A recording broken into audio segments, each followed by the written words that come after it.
bucket is not wanting to run. I shall let it warm up a little bit before I start trying to run it.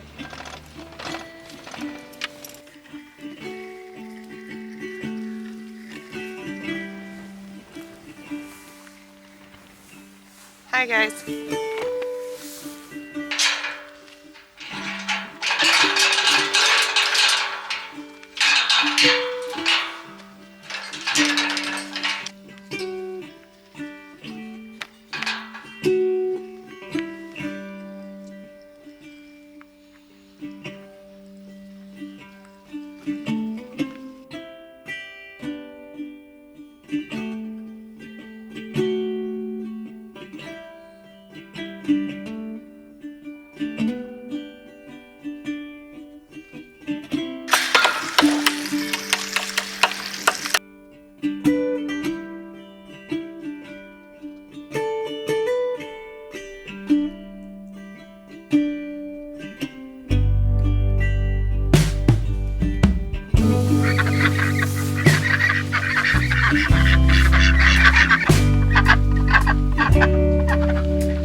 Trying to get water.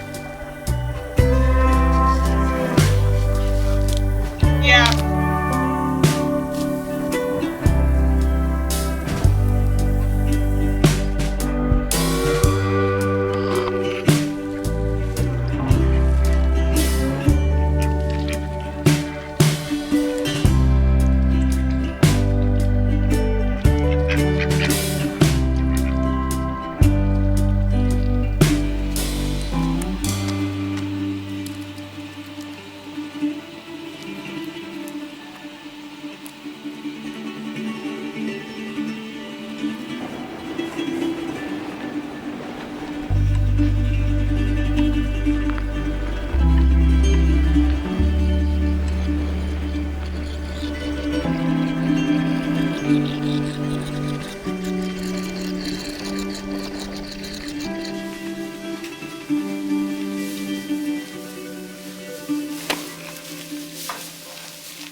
everybody. So I just wanted to go over some of the things that we have learned during this cold snap. I don't know why, if we live in Texas, maybe I'm the only person that feels that way, but that first cold snap during winter always comes around like tax season. Like, we know it's coming, we know it's unpleasant, and we did it last year, and yet it just surprises me in its unique awfulness every year. There's new surprises. I always feel like I have never done it before and have obviously never learned anything.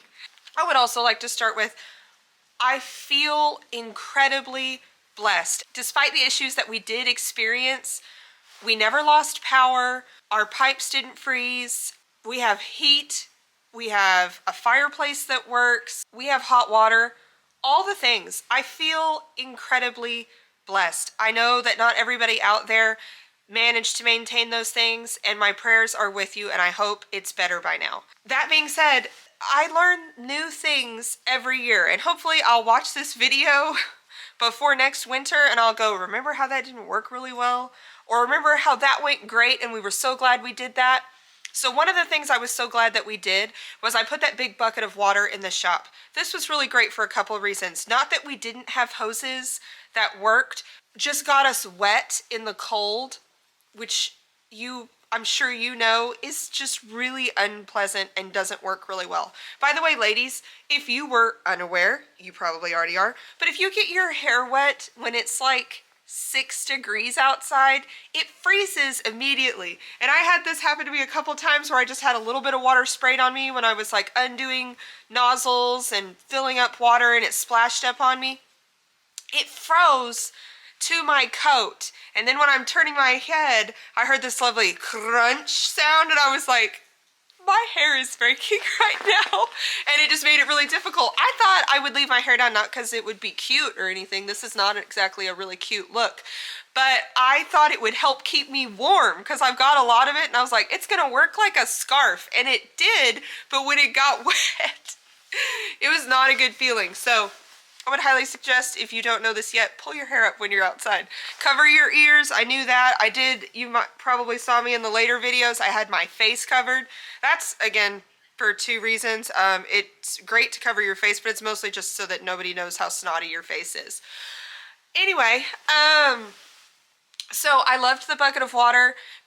It made it where I didn't have to open the shop door over and over to bring in water, because that lets all of the heat out, and I was really trying to keep those animals warm. Now, I'm sure there are people out there that are like, you don't need to bring your chickens in, and I actually completely agree with you. If you know anything about our channel, you know that we have a lot of very rare heritage breeds. So some of the birds that I have are very literally irreplaceable. But a couple years ago, I did lose a bantam rooster that I cannot replace.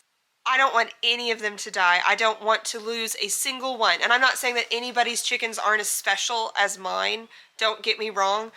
It's just that the genetics are very difficult to replace. Some of them I have extras for, but the Wyandottes and the Pincheons also are going to the Fort Worth Stock Show here in just a couple days. Hope they do well. And I don't want any kind of frostbite or any kind of blemishes. So I generally wouldn't be that superficial, but because we are this close to show season, I just wanted to make sure that they were protected. Back to water. And I guess probably deep down I deserve this, because I have been bragging about the fact that I was not gonna have to go out and break water. I don't know how many times I've said that to somebody.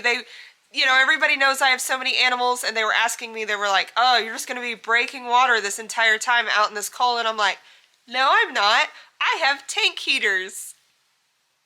Hysterical. So funny.